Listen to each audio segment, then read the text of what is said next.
जी, मैं जो इस टॉपिक को मज़ीद आगे बढ़ाऊँगा, इसमें सबसे पहले आते हैं जी माइक्रोवेव एंटीना की जो मुख्तलिफ़ अक़साम होती हैं। वो जो माइक्रोवेव एंटीना के तौर पर हम इस्तेमाल करते हैं एंटीनास, वो होते हैं micro strip patch antenna, horn antenna, parabolic antenna, plasma antenna and mango antenna.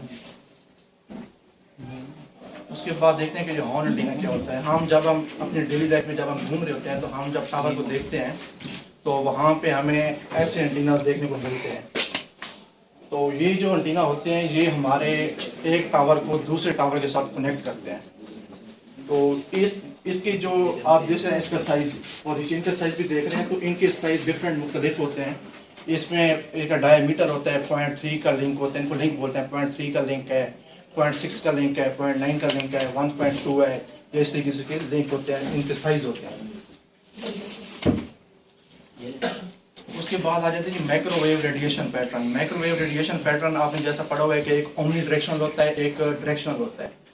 ये जो होते हैं हमारे, ये होते हैं ओमनी डायरेक्शनल होते हैं, क्योंकि जब हम एक टावर के साथ दूसरे टावर को कनेक्ट करते हैं तो एक डिश का फेस इस तरह होता है और दूसरी का फेस इस तरह होता है। जब ये आपस में सेम होते हैं, इनकी एक वैल्यू होती है RSL जिसको बोलते हैं, वो हमें मैच करना होता है, तब जाके हमारा एक लिंक बनता है, हमारे टावर एक दूसरे के साथ कनेक्ट होते हैं।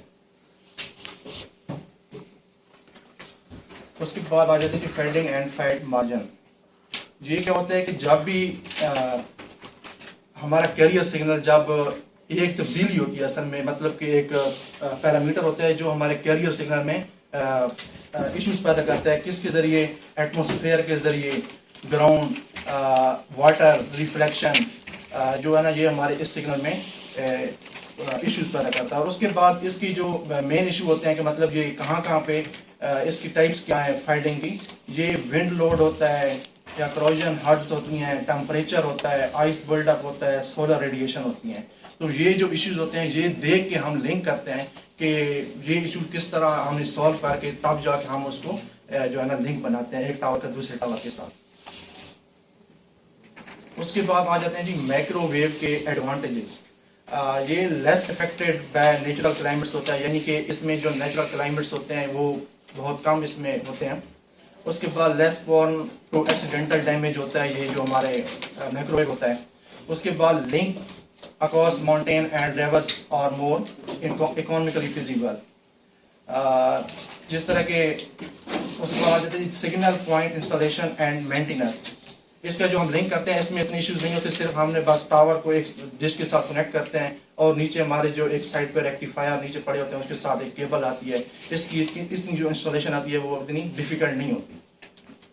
उसके बाद सिंगल पॉइंट सिक्योरिटी, इसकी सिक्योरिटी भी इतनी कोई हमने इश्यूज नहीं होते। जैसे पहले बताया आपको कि इसका जो हम लिंक करते हैं वो आसान होता है।